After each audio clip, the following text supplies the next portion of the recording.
ബിസ്മില്ലാഹിർ റഹ്മാനിർ റഹീം. അൽഹംദുലില്ലാ അസ്സലാത്തു വസ്സലാമു അലാ റസൂലിൽ അമീൻ വ അലാ ആലിഹി വസഹ്ബിഹി അജ്മഈൻ. അമ്മാ ബഅദ്.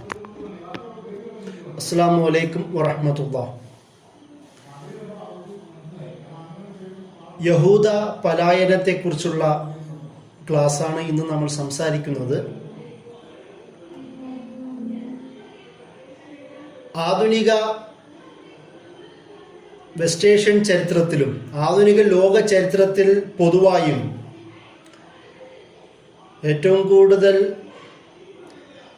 കൂടുതൽ പ്രശ്നങ്ങൾ ഉണ്ടാക്കിയ, ഇപ്പോഴും ഉണ്ടാക്കിക്കൊണ്ടിരിക്കുന്ന രാഷ്ട്രമെന്ന നിലയിൽ ആ രാഷ്ട്ര രൂപീകരണത്തിലേക്ക് നയിച്ച ജനങ്ങളുടെ പലായനത്തെക്കുറിച്ചുള്ള വിഷയം വളരെ ഗൗരവമായി തന്നെ എടുക്കേണ്ട ഒരു കാര്യമാണ്. ഈ ഒരു സാഹചര്യത്തിലാണ് ജൂയിഷ് ഹിസ്റ്ററിയുടെ, യഹൂദ ചരിത്രത്തിൻ്റെ പ്രധാന ഭാഗമായ ആലിയ എന്ന് വിളിക്കപ്പെടുന്ന, ആലിയ എന്ന പദത്തിൻ്റെ അർത്ഥം യഹൂദരുടെ പലായനം എന്നുള്ള ഒരു ബിബ്ലിക്കൽ ടേമിൽ നിന്നാണ് ആ പദം രൂപപ്പെടുന്നത്. യഹൂദ പലായനം എന്ന് പറയുന്ന ആ ആശയത്തിൽ നിന്നാണ്, അതായത് ആലിയ എന്ന് പറയുന്ന പദപ്രയോഗത്തിൽ നിന്നാണ് നമ്മുടെ ചർച്ച തന്നെ തുടങ്ങുന്നത്. ഒരു ബിബ്ലിക്കൽ ടേം തന്നെയാണത്. അത് സാധാരണ യഹൂദനായ ഒരു ഇമിഗ്രന്റിനെ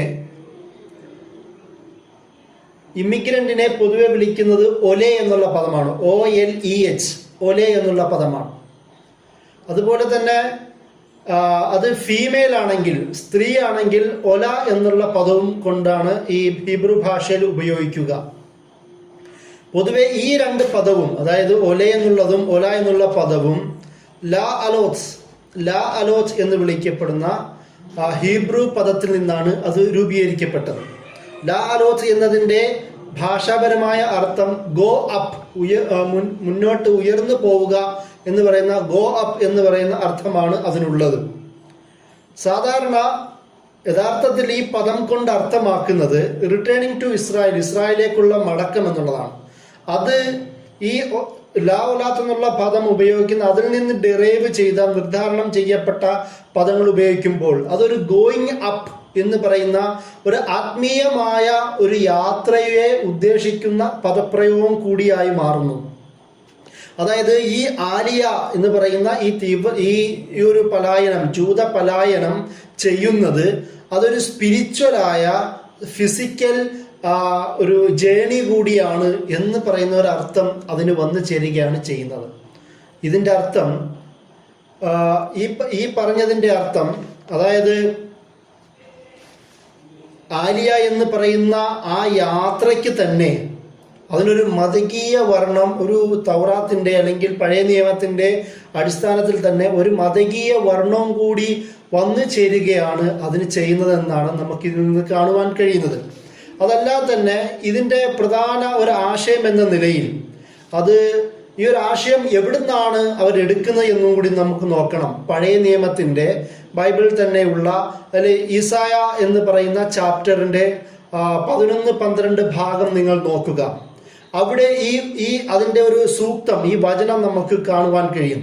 അതിൽ ഇംഗ്ലീഷിൽ നമുക്ക് ഇങ്ങനെ പറയാം: He will rise a signal for the nations and will assemble the banished of Israel and gather the dispersed of Judah from the four corners of the earth.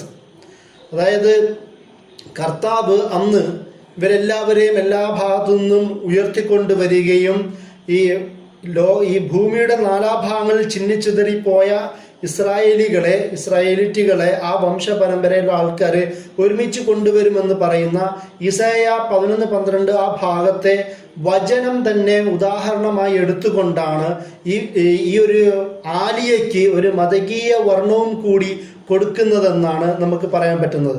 സ്വാഭാവികമായും ഇതിൻ്റെ ചരിത്ര പശ്ചാത്തലത്തെക്കുറിച്ച് നമുക്കറിയാം. എന്തുകൊണ്ടാണ് ഈ ഇമിഗ്രേഷൻ്റെ ഒരു ആവശ്യകത ഉയർന്നു വന്നതൊക്കെ നമ്മൾ ചർച്ച ചെയ്തതാണ്.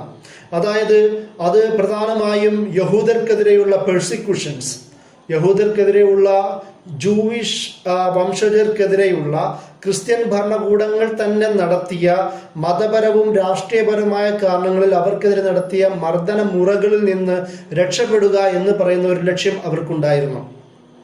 അതല്ലാതെ തന്നെ ഒരു യൂറോപ്യൻ എൻലൈറ്റ്മെന്റ് ഉണ്ടാവുകയും ആ ഭാഗങ്ങളിൽ ഒരു ദേശീയവാദ ചർച്ചകളും രൂപപ്പെടുന്ന ഒരു സാഹചര്യത്തിൽ സ്വന്തമായ ഒരു രാഷ്ട്രീയ ഒരു ഐഡന്റിറ്റി, അവരുടെ മതപരമായ ഐഡന്റിറ്റിയിൽ നിന്ന് തന്നെ ഒരു രാഷ്ട്രീയ ഘടന രൂപീകരിക്കപ്പെടേണ്ട ഒരു ആവശ്യകതയെക്കുറിച്ച് സംസാരിച്ച ഒരു വിഭാഗവും ഇവരിൽ ഉയർന്നു വന്നത് ഈ പറയുന്ന തരത്തിലുള്ള ഈ ചർച്ചയുടെ പ്രധാന കാരണങ്ങളിൽ ഒന്നാണ്. ഈ ഒരു പശ്ചാത്തലത്തിലാണ് സയോണിസം പോലുള്ള വിവിധ സംഘടനകൾ യഹൂദ മൈഗ്രേഷന് വേണ്ടി കൂടുതൽ വാദിക്കുവാൻ തുടങ്ങുന്നത്. അപ്പോൾ ഇതിന്റെ വാദത്തെക്കുറിച്ച് ആദ്യം നമുക്ക് അറിയാം. എന്തിനാണ് ആദ്യം ഒരു പ്രോമിസഡ് ലാൻഡ് എന്ന് പറയുന്ന ഒരു വാദം മുന്നോട്ട് വെക്കുന്നു, അതിന് വിവിധ രാഷ്ട്രങ്ങളെ കുറിച്ചുള്ള ചർച്ച ചെയ്യുന്നു. ആ ചർച്ചകളൊക്കെ മാറ്റിക്കൊണ്ട് ബിബ്ലിക്കൽ ഹിസ്റ്ററി നരേഷൻ തന്നെ ഉപയോഗിച്ചുകൊണ്ട് പലസ്തീൻ തന്നെയാണ് നമുക്ക് ഏറ്റവും കൂടുതൽ അനുയോജ്യം എന്ന് പറയുന്ന വാദം സയോണിസ്റ്റ് പ്രസ്ഥാനം മുന്നോട്ട് വെക്കുന്നുണ്ട്. അതിനു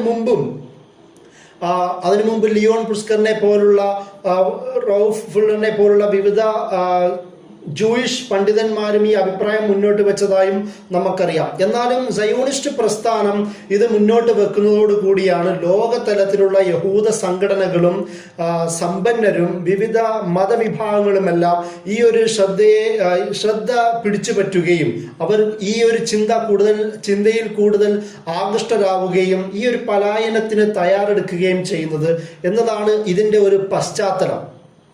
നമുക്കറിയാം, ഈ ഒരു പശ്ചാത്തലത്തിലൂടെയാണ് ഇസ്രായേൽ രാഷ്ട്രം രൂപീകരിക്കപ്പെടുന്നത്. 1882 മുതൽ 1947-48 ഈ ഇസ്രായേൽ രാഷ്ട്ര സ്ഥാപനത്തിന്റെ കാലഘട്ടം വരെ നിരവധി ആൾക്കാരാണ്, ലക്ഷക്കണക്കിന് ആൾക്കാരാണ് ഇന്നത്തെ ഇസ്രായേൽ എന്ന് പറയുന്ന അധിനിവിഷ്ട രാഷ്ട്രത്തോട് ആൾക്കാർ എത്തിച്ചേർന്നത്. നിങ്ങൾ ഇസ്രായേലിന്റെ ദേശീയ ഗാനം തന്നെ ഒന്ന് ശ്രദ്ധിച്ചു നോക്കുക.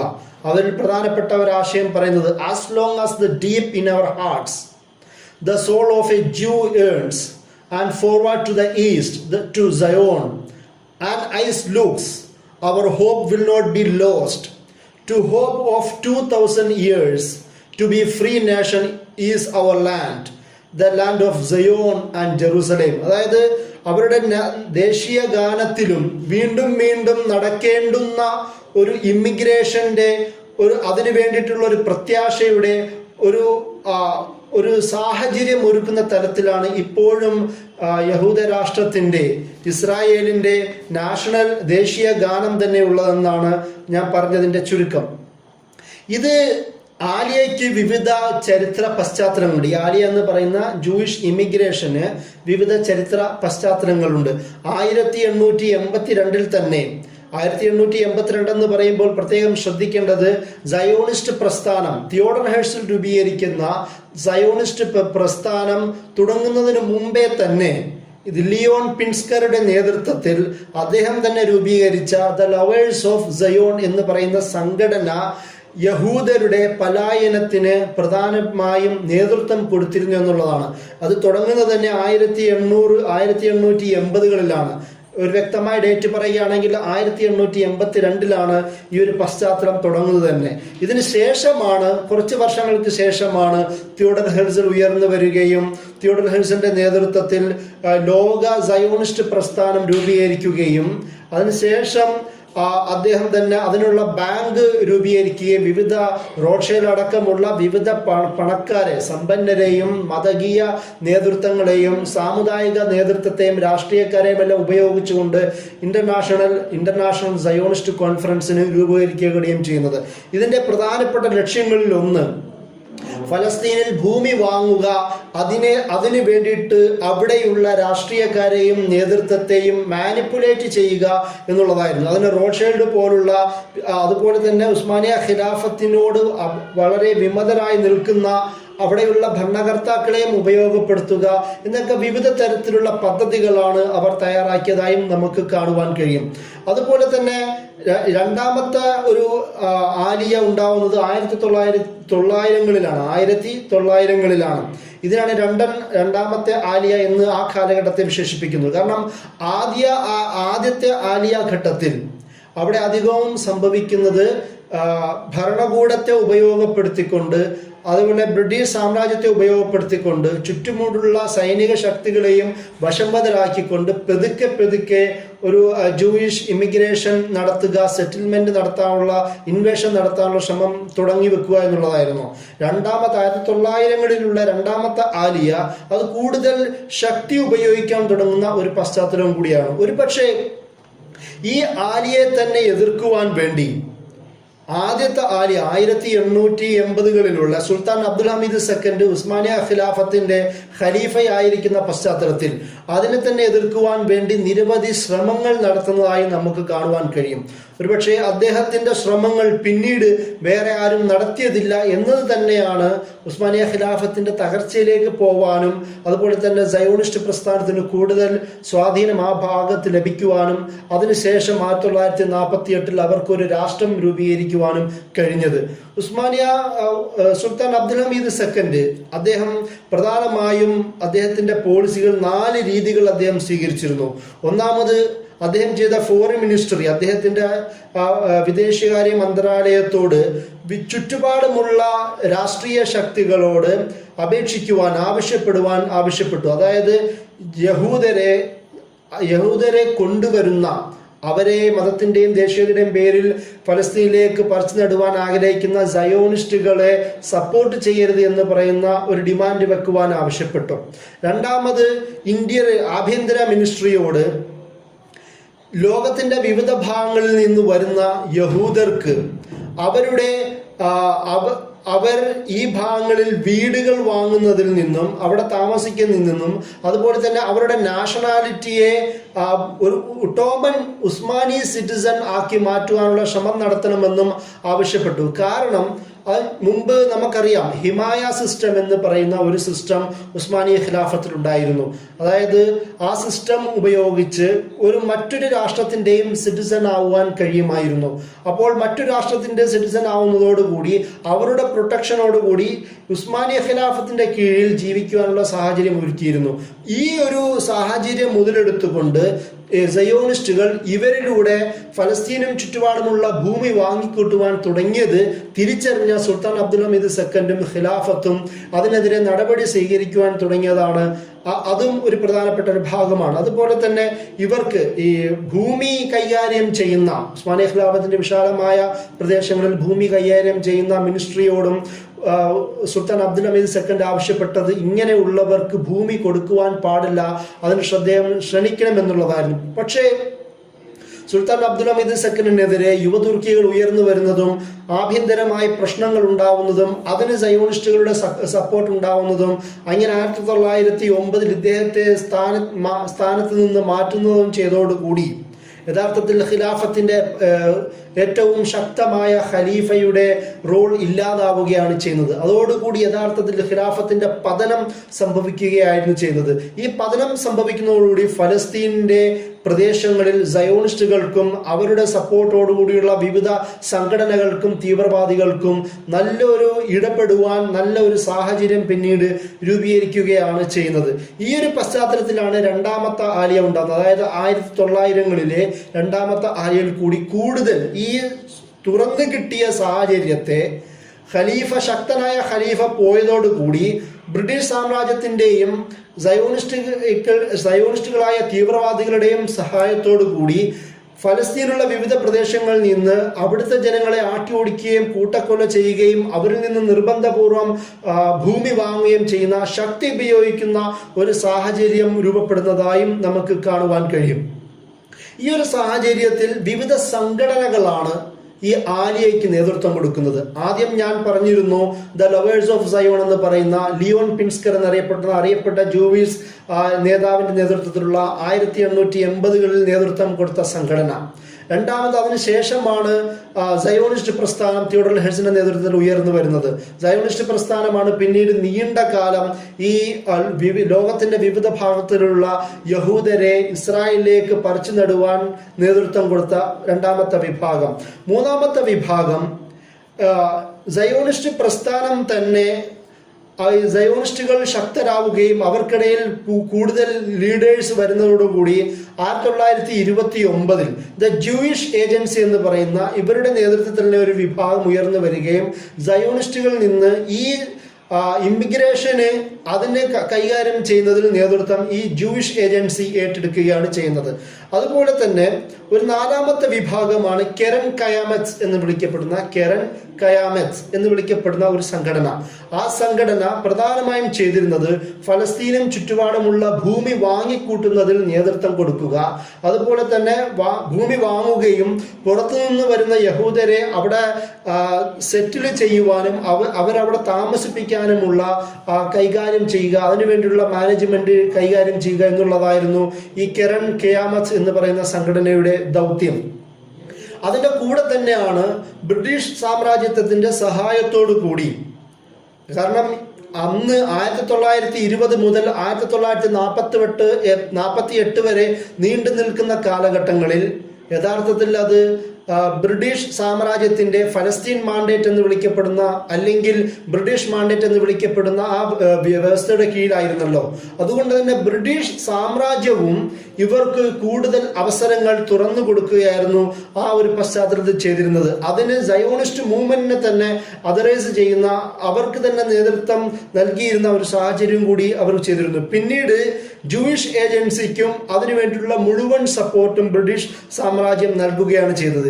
ഈ ഒരു സാഹചര്യത്തിലാണെങ്കിൽ പോലും ബ്രിട്ടീഷ് സാമ്രാജ്യത്തിന്റെ അധികാരത്തിലാണ് ഫലസ്തീൻ എന്നതുകൊണ്ട് വർദ്ധിച്ച പലായനം, ഫലസ്തീൻ പ്രദേശത്തുള്ള വർദ്ധിച്ച പലായനം കൺട്രോൾ ചെയ്യുന്നതിൽ ബ്രിട്ടീഷ് സാമ്രാജ്യത്തിന് ബുദ്ധിമുട്ട് അനുഭവപ്പെട്ട സാഹചര്യത്തിൽ 1940കളിൽ ഇവർക്ക് ഒരു റെസ്ട്രിക്ഷൻ, കുറച്ച് നിയന്ത്രണങ്ങൾ വെക്കുവാൻ ബ്രിട്ടീഷ് സാമ്രാജ്യത്വം ആലോചിച്ചിരുന്നു. അതിന് ചില നിബന്ധനകളൊക്കെ മുന്നോട്ട് വച്ചിരുന്നു. എന്നാൽ ഈ ഒരു സാഹചര്യത്തിൽ സയോണിസ്റ്റുകൾ ഇതുവരെ തങ്ങളെ സഹായിച്ച ബ്രിട്ടീഷ് സാമ്രാജ്യത്തെ തന്നെ അറ്റാക്ക് ചെയ്യുവാനുള്ള ശ്രമങ്ങളാണ് പിന്നീട് നടത്തിയത്. ആ ഒരു 1944 ഒരു ബ്രിട്ടീഷ് ആൾക്കാർ ഒഫീഷ്യൽ സ്കൂൾ താമസിക്കുന്ന ഒരു ഹോട്ടൽ തന്നെ അറ്റാക്ക് ചെയ്ത് ഒരുപാട് ബ്രിട്ടീഷ് ഉദ്യോഗസ്ഥരെ വധിക്കുന്ന ഒരു സന്ദർഭവും കൂടി നമുക്ക് ചരിത്രത്തിൽ കാണുവാൻ കഴിയും. ഈ ഒരു തരത്തിൽ നിരവധി അക്രമ പരമ്പരകളിലൂടെ, മർദ്ദനങ്ങളിലൂടെ, കൂട്ടക്കൊലകളിലൂടെ, മാനിപ്പുലേഷനിലൂടെ അധികാരം പിടിച്ചെടുക്കുന്നതിലൂടെയാണ് ഈ ആലിയ എന്ന് പറയുന്ന ലോകത്തിന്റെ വിവിധ ഭാഗത്തുള്ള യഹൂദരെ മതത്തിന്റെ ഈ പറയുന്ന പഴയ വാദത്തിന്റെ പേരിൽ അവരെ അവിടെ സ്ഥാപിക്കുവാൻ ശ്രമിക്കുന്നത്. എന്നാൽ ആ ഒരു വാദത്തെ തന്നെ യഹൂദർക്കിടയിൽ ശക്തമായ അഭിപ്രായ ഭിന്നത ഉണ്ടായിട്ട് പോലും ഈ സയോണിസ്റ്റുകളും അതിന്റെ നേതൃത്വവും അതിന് പരിഗണിച്ചില്ല എന്നതും മറ്റൊരു ചരിത്ര സത്യമാണ്. 1882 മുതൽ 1947 വരെ നീണ്ടു നിൽക്കുന്ന കാലഘട്ടങ്ങളിൽ 5,43,000 യഹൂദരാണ് ഫലസ്തീൻ ഭാഗത്തിലേക്ക് വന്നതെന്നാണ് ചരിത്രം സൂചിപ്പിക്കുന്നത്.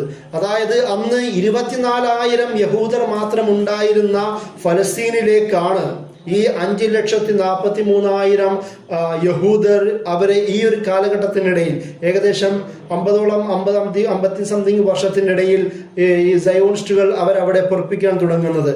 ഈ വിവിധ ഉസ്മാനികളുടെയും ബ്രിട്ടീഷുകാരുടെയും വിവിധ തടസ്സങ്ങൾ ഉണ്ടായിട്ട് പോലും അതിനെയെല്ലാം രാഷ്ട്രീയപരമായി തന്നെ കൈകാര്യം ചെയ്യുവാനും ബ്രിട്ടീഷുകാരെ തന്നെ ഉപയോഗപ്പെടുത്തിക്കൊണ്ട് ചുറ്റുപാടുമുള്ള ശക്തികളെ മാനിപ്പുലേറ്റ് ചെയ്തുകൊണ്ടും അവരവിടെ താമസിപ്പിക്കുവാൻ സയോണിസ്റ്റുകൾക്ക് കഴിഞ്ഞു എന്നുള്ളതും പ്രധാനപ്പെട്ട ഒരു ചരിത്രമാണ്.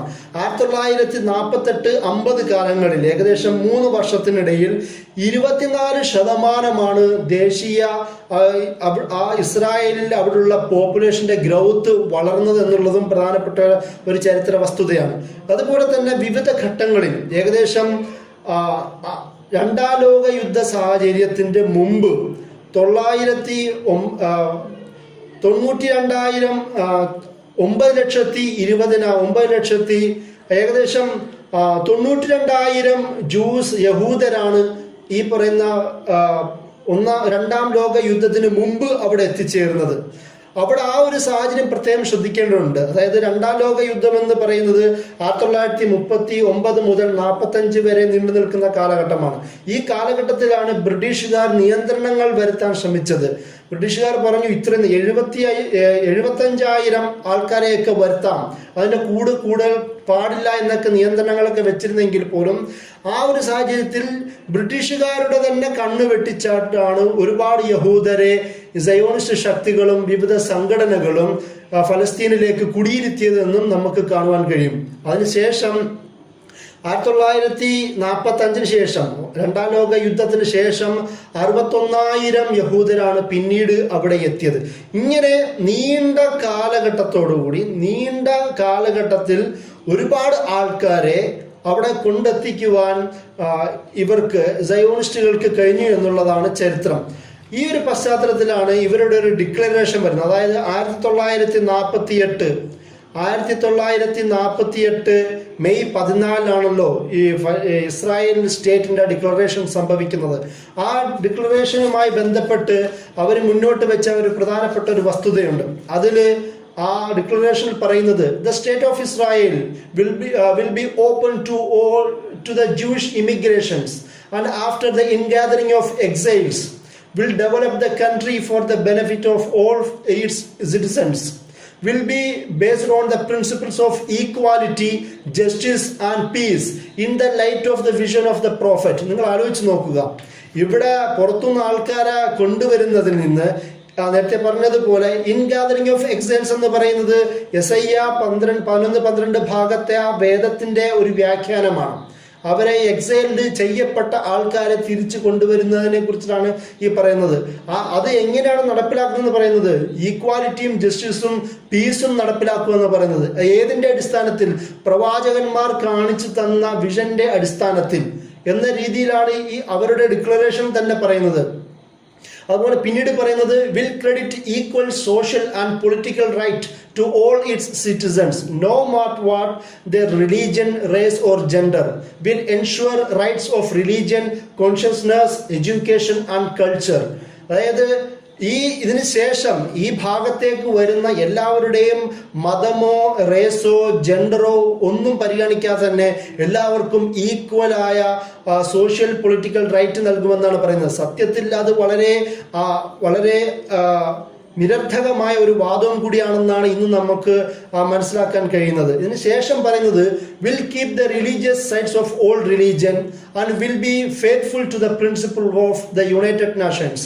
അതായത് എല്ലാ മതക്കാർക്കും അതിനുള്ള അവകാശം നൽകുകയും അതുപോലെ തന്നെ UN-ന്റെ എല്ലാ പ്രിൻസിപ്പിളിനോടും ഫെയ്ത്ത്ഫുൾ ആയിരിക്കും എന്ന വാദമാണ്. ഇതുവരെ UN-ന്റെ ഏറ്റവും കൂടുതൽ കരാർ ലംഘിച്ച, പ്രമേയങ്ങൾ ലംഘിച്ച ഒരു രാഷ്ട്രത്തിന്റെ ഡിക്ലറേഷനിലാണ് നമുക്കിത് കാണുവാൻ കഴിയുന്നത് എന്നുള്ളതാണ് ഇതിന്റെ വിരോധാഭാസകരമായ വസ്തുത. ഇതിനു ശേഷം 1950-കളിൽ ഇസ്രായേൽ പുതിയൊരു നിയമം പാസ്സാക്കി, ദ ലോ ഓഫ് റിട്ടേൺ എന്ന് പറയുന്ന തിരിച്ചു വരുന്നവർക്കുള്ള, അതായത് ഇത് തിരിച്ചുവരവാണ്, പിടിച്ചെടുക്കലല്ല. അവരെങ്ങനെയാണ് അതിനെ വായിക്കുന്നത്? തിരിച്ചു വരുന്നവർ അതിനു വേണ്ടിയിട്ടുള്ള ഒരു ലോ 1950-ൽ പാസ്സാക്കുന്നുണ്ട്. അതിന്റെ നിയമത്തിൽ ഇങ്ങനെയാണ് എഴുതിയിരിക്കുന്നത്: each and every Jew has the right to immigrate Israel. എല്ലാ യഹൂദർക്കും ഇസ്രായേലിലേക്ക് ഇമിഗ്രേറ്റ് ചെയ്യുവാൻ അവകാശമുണ്ട്. He will be given an immigration certificate by the Minister of Interior. ആഭ്യന്തര മന്ത്രാലയത്തിൽ നിന്ന് അവർക്ക് ഇമിഗ്രേഷൻ സർട്ടിഫിക്കറ്റ് ലഭിക്കും. Unless he is acting against the Jewish people. ഇനി ജൂയിഷ് പീപ്പിളിനെതിരായിട്ട് പ്രവർത്തിക്കുകയോ might endanger the health of the public, പൊതു ലോകത്തിന്റെ അതുമായി ബന്ധപ്പെട്ട് അതിന് എന്തെങ്കിലും ആപത്ത് വരുത്തുകയോ ചെയ്യുകയോ അല്ലെങ്കിൽ the security of the country, രാഷ്ട്രത്തിന്റെ സുരക്ഷയ്ക്ക് എന്തെങ്കിലും വിപത്ത് വരുത്തുകയോ ചെയ്യുകയാണെങ്കിൽ, or has the criminal record which might endanger the safety of the public, പൊതുജനത്തിന്റെ സുരക്ഷയ്ക്ക് ഹാനി വരുത്തുന്ന എന്തെങ്കിലും ക്രിമിനൽ റെക്കോർഡ് ഉണ്ടെങ്കിൽ അങ്ങനെയുള്ളവർക്ക് കൊടുക്കുകയില്ല എന്നാണ് പറയുന്നത്. അതും മറ്റൊരു രസമാണ്. അതായത് ഈ വന്നവരിൽ ഭൂരിഭാഗവും തീവ്രവാദികളായ ആൾക്കാരുടെ നേതൃത്വത്തിലൂടെയാണ് അവിടെ വന്നത്. അവർ വന്നതിൽ അധികവും ഇന്നും സെറ്റിലേഴ്സ് എന്ന് വിളിക്കപ്പെടുന്ന അവർ ഫലസ്തീനികൾക്ക് മേൽ ആയുധം വളരെ സ്വാതന്ത്ര്യത്തോടുകൂടി ഉപയോഗിക്കുന്ന വിഭാഗമാണ്. ക്രിമിനൽ റെക്കോർഡുള്ള ഇതേപോലെ തന്നെ ഒരുപാട് പ്രശ്നങ്ങളുള്ള ആൾക്കാർ അവിടെ എത്തിയിട്ട് പോലും ഈ തരത്തിലുള്ള ലോ പാസ്സാക്കിയിട്ട് അത് മൈൻഡ് ചെയ്യാത്ത അവസ്ഥയാണ് ഇന്ന് യഥാർത്ഥത്തിൽ ഇസ്രായേലിനുള്ളത്. ഇതിനുശേഷം 1970 വീണ്ടും അവർ ഈ ലോ ഓഫ് റിട്ടേണിന്റെ നിയമത്തെ കൂടുതൽ ഭേദഗതി ചെയ്യുകയുണ്ടായി. ആ ഭേദഗതിയിൽ അവർ പറഞ്ഞത് അതിൽ കുട്ടികൾക്കും അവരുടെ ഗ്രാൻഡ് ചിൽഡ്രൻസിനും അതുപോലെ തന്നെ ഇണകൾക്കും, ഈ കുട്ടികളുടെ ഇണകൾക്കും അവരുടെ ഗ്രാൻഡ് ചിൽഡ്രനും എല്ലാവർക്കും, യഹൂദനായാൽ തന്നെ എല്ലാവർക്കും സിറ്റിസൺഷിപ്പ് നൽകുന്ന ഒരു സാഹചര്യത്തിലേക്ക്, അതായത് യഹൂദ മതത്തിൽപ്പെടുക, എങ്ങനെയെങ്കിലും മാരിറ്റൽ അലയൻസിലൂടെ ആവട്ടെ കൺവെർഷനിലൂടെ ആവട്ടെ എന്നത് കാരണമല്ല, പക്ഷെ അയാൾ യഹൂദനായാൽ തന്നെ എല്ലാവർക്കും സിറ്റിസൺഷിപ്പ് കൊടുക്കുന്ന ഒരു സാഹചര്യത്തിലേക്ക് ഇസ്രായേൽ 1970 നിയമം മാറ്റുന്നതായും നമുക്ക് കാണുവാൻ കഴിയും. ഈ ഒരു പശ്ചാത്തലത്തിലാണ് എങ്ങനെയാണ് ഇവർ ഈ ഭാഗത്തേക്ക് എത്തുന്നത്. അതായത് ആദ്യകാലത്ത് ഇത്രയും വലിയ ജനസംഖ്യയെ, ലക്ഷക്കണക്കിന് ജനസംഖ്യയെ ഒറ്റയടിക്ക് അവർക്ക് എങ്ങനെയാണ് എത്തിക്കാൻ കഴിയുക? അതിനവർ ചെയ്തത് international Jewish organisations, American joint committee എന്ന് വിളിക്കപ്പെടുന്ന ഒരു ഇന്റർനാഷണൽ ജൂയിഷ് ഏജൻസി, സയോണിസ്റ്റ് പ്രസ്ഥാനത്തിന്റെ തന്നെ സഹായം, ദ ജൂയിഷ് ഏജൻസി എന്ന് പറയുന്ന ഇസ്രായേലിനുള്ളിൽ സയോണിസ്റ്റുകളും മറ്റ് ജൂയിഷ് നേതാക്കന്മാരും രൂപീകരിച്ച സംഘടന, അതായത് ബ്രിട്ടീഷ് സാമ്രാജ്യത്തിന്റെ സഹായത്തോടുകൂടി രൂപീകരിച്ച സംഘടന, ഇതെല്ലാവരും കൂടി ഫണ്ട് ചെയ്തുകൊണ്ടാണ് ലോകത്തിന്റെ വിവിധ ഭാഗത്തിലുള്ള യഹൂദരെ ഇസ്രായേലിലേക്ക് അവർക്ക് കൊണ്ടുവരാൻ കഴിഞ്ഞത്.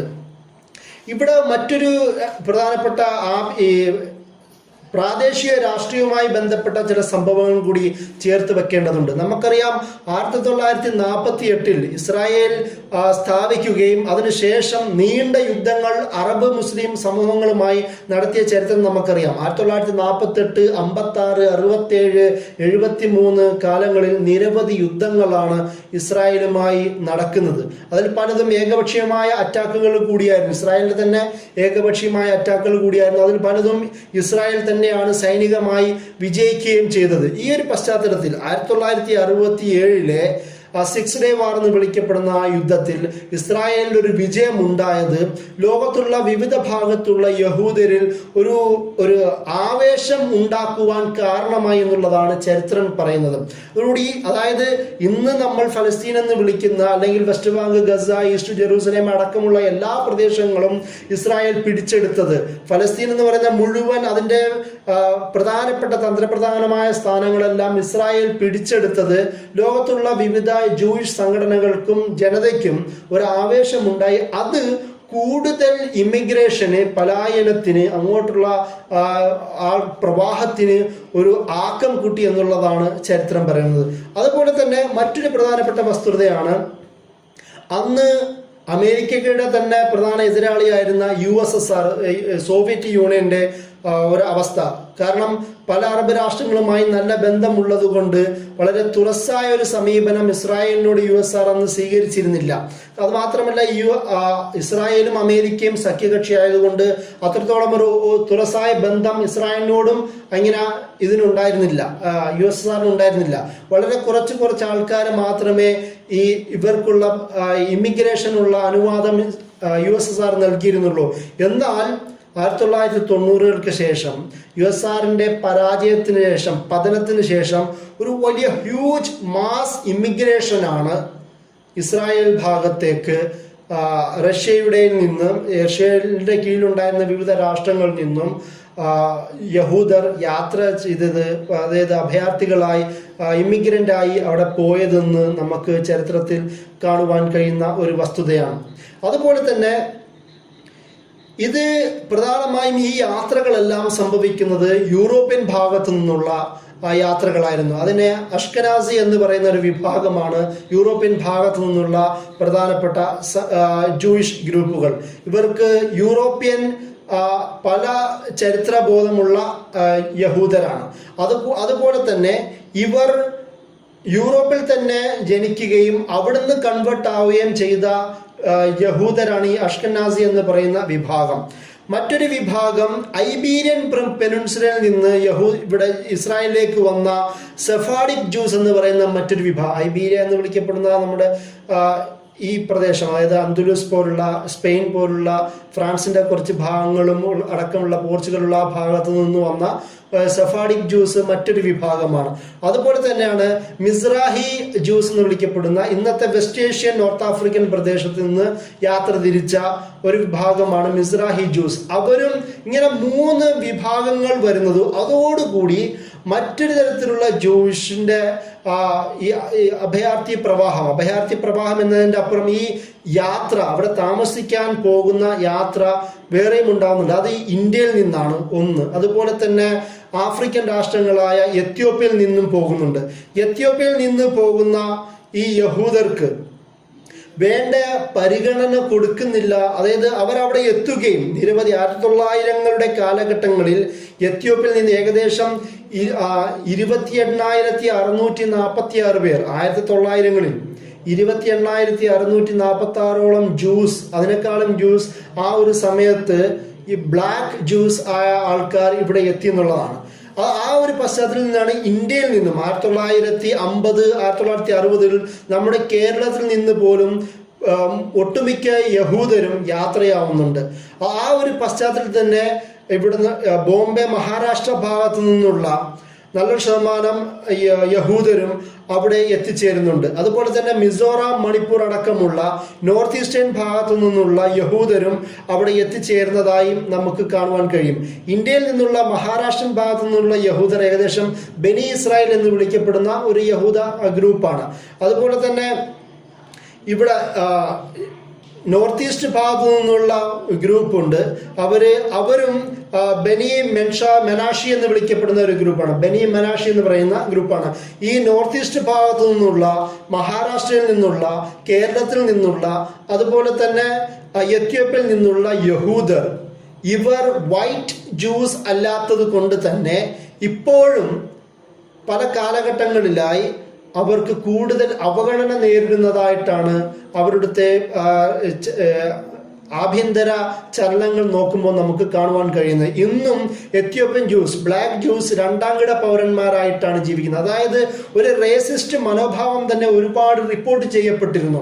ഇവരുടെ വരവോടുകൂടി യൂറോപ്യൻകാരായ ജ്യൂസ്, വൈറ്റ് ജ്യൂസ് ബ്ലാക്ക് ജ്യൂസിനോടും ഇന്ത്യയിൽ നിന്നുള്ള ബ്രൗൺ കളറുള്ള ജ്യൂസിനോടും ഒരു റേസിസ്റ്റ് മനോഭാവം സൂക്ഷിച്ചതായും നമുക്ക് കാണുവാൻ കഴിയും. ഇങ്ങനെ വിവിധ തരത്തിലുള്ള യഹൂദരുടെ ഒരു സങ്കലനമാണ് ഇന്ന് ഇസ്രായേലിലുള്ളത്. അതായത് അഷ്കനാസി ജ്യൂസ്, അതുപോലെ തന്നെ യൂറോപ്യൻ ഭാഗത്തു നിന്നുള്ള, റോമൻ യൂറോപ്യൻ ഭാഗത്തു നിന്നുള്ള അഷ്കനാസി ജ്യൂസ്, ഐബീരിയൻ പെൻസിലിൽ നിന്നുള്ള Sephardic Jews, West Asian, North African ഭാഗത്തു നിന്നുള്ള മിസ്രാഹി ജ്യൂസ്, ഇന്ത്യയിൽ നിന്നുള്ള ബനി ഇസ്രാഹീൽ, അതുപോലെ തന്നെ ബനി മെനാഷി ജ്യൂസ്, അത് കേരളത്തിൽ നിന്നും മിസോറാമിൽ നിന്നുള്ള ഈ ജ്യൂസ്, ഇങ്ങനെ അടക്കമുള്ള വിവിധ യഹൂദരുടെ വിവിധ കൾച്ചറിൽ നിന്ന് വളർന്ന, വിവിധ സമൂഹങ്ങളുമായും വിവാഹങ്ങളിലൂടെയും കൺവെർഷനിലൂടെയും മതപരിവർത്തനങ്ങളിലൂടെയും വളർന്നു വന്ന ഒരു സമൂഹമാണ് ഇന്ന് ഇസ്രായേലിൽ യഹൂദരായിട്ടുള്ളത്. അതുപോലെ തന്നെ ഈ വിവിധ പശ്ചാത്തലത്തിൽ വന്നവർക്ക്, പ്രത്യേകിച്ച് മണിപ്പൂരിൽ നിന്നുള്ള ബനി മെനാഷി ഗ്രൂപ്പ്, അവർക്ക് ആദ്യകാലങ്ങളിൽ ഇസ്രായേൽ അങ്ങോട്ട് ഇമിഗ്രേഷൻ അനുവദിച്ചിരുന്നില്ല എന്നുള്ളതാണ്. പിന്നീട് ഇപ്പോൾ അനുവദിക്കുന്നുണ്ടെങ്കിൽ പോലും വളരെ നീണ്ട പ്രോസസ്സിന്റെ ഭാഗമായിട്ടുള്ള കൺവെർഷൻ, മതപരിവർത്തന രീതികൾ കൂടെ നടത്തിയിട്ട് മാത്രമേ അവർക്ക് ഒരു സിറ്റിസൺഷിപ്പ് കൊടുക്കുന്ന ചർച്ച പോലും നടക്കുന്നുള്ളൂ എന്നുള്ളതാണ് നമുക്ക് അവരെക്കുറിച്ചുള്ള വർത്തമാനങ്ങളിലൂടെ മനസ്സിലാക്കാൻ കഴിയുന്ന ഒരു വസ്തുത. ഇങ്ങനെ 1882 മുതൽ ഇതുവരെ നീണ്ടു നിൽക്കുന്ന ഒരു നീണ്ട കാലഘട്ടത്തിൽ ഒരുപാട് ഈ ജൂയിഷ് ഇമിഗ്രേഷന്റെ ചരിത്രം നമുക്ക് കാണുവാൻ കഴിയും. ഇപ്പോൾ 2000 മുതൽ 2010 വരെയുള്ള ഇമിഗ്രേഷനിൽ ഏകദേശം 2,85,697 യഹൂദരാണ് ഈ ഇസ്രായേൽ ഭാഗത്തേക്ക് എത്തിയതെന്നാണ് പറയുന്നത്. ഇങ്ങനെയുള്ളവരെ ഓലിം ഗദാഷിം എന്നുള്ള പദമാണ് ഉപയോഗിക്കുന്നത്. അതായത് 2 രീതിയിലാണ് ഇസ്രായേൽ സമൂഹത്തെ വിഭജിക്കുന്നത്. ഒന്നാമത് സബറ എന്ന് വിളിക്കപ്പെടുന്ന മുൻകാലങ്ങളിൽ അവിടെ ഉണ്ടായിരുന്ന യഹൂദരിൽ ജനിച്ചു വന്ന 2-3 തലമുറയിലുള്ള യഹൂദർ, അവരെ സബറ എന്നാണ് വിളിക്കുന്നത്. രണ്ടാമത് പിന്നീട് ഇപ്പോൾ പുതുതായി കടന്നു വരുന്ന ഇമിഗ്രൻസ് ആൾക്കാരെ ഓലിം ഗദാഷിം എന്ന് പറയുന്ന പദത്തോടാണ് ഉപയോഗിക്കുന്നത്. ഈ തരത്തിലുള്ള 2 പൊതുവായ വിഭാഗീയതയും നമുക്ക് ഇസ്രായേലിൽ കാണുവാൻ കഴിയും. ഇപ്പോൾ നിലവിൽ നമുക്ക് ഈ ഒരു ഇന്ത്യയിൽ നിന്ന് തന്നെ ഒരു പലായനത്തിൽ ഒരു ആലിയയ്ക്കുള്ള വാർത്ത കേട്ടിരുന്നു. പക്ഷേ കോവിഡ് പശ്ചാത്തലത്തിൽ അത് തടയപ്പെടുകയാണെന്ന് 2 ദിവസം മുമ്പുള്ള വാർത്തകളും കൂടി നമുക്ക് നോക്കിയാൽ കാണുവാൻ കഴിയും.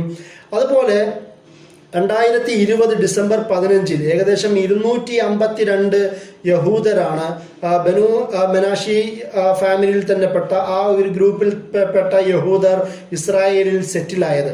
എന്ന് വെച്ചാൽ വളരെ തൊട്ട് കഴിഞ്ഞ വർഷം തന്നെ ഇപ്പോഴും നടന്നുകൊണ്ടിരിക്കുന്ന ഈ ആലിയ എന്ന് പറയുന്നത് ഫലസ്തീൻ ഭാഗത്തേക്ക് എത്രത്തോളം അവർ പിടിച്ചെടുക്കാൻ ആഗ്രഹിക്കുന്നുവോ, ചുറ്റുപാടുള്ള പ്രദേശങ്ങൾ എത്രത്തോളം അവർ അധിനിവേശം നടത്താൻ ആഗ്രഹിക്കുന്നുവോ അത്രത്തോളം കാലവും ലോകത്തിന്റെ വിവിധ ഭാഗങ്ങളിലുള്ള യഹൂദരെ കുടിയിരുത്തുവാനുള്ള ആഗ്രഹം നിലക്കാതെ അവർ പിന്തുടരുകയാണ് ചെയ്യുന്നത്. ഈ ഒരു സാഹചര്യം ഇങ്ങനെയാണ് ആലിയയുടെ ചരിത്രം. ആലിയ 1800-കളിലാണ് തുടങ്ങുന്നതെങ്കിൽ പോലും ഇപ്പോഴും അവസാനിക്കാതെ തുടരുന്ന ഒരു പ്രതിഭാസമാണ് എന്ന് പറഞ്ഞുകൊണ്ട് ഞാൻ എൻ്റെ വാക്കുകൾ അവസാനിപ്പിക്കുന്നു. അസ്സലാമു അലൈക്കും.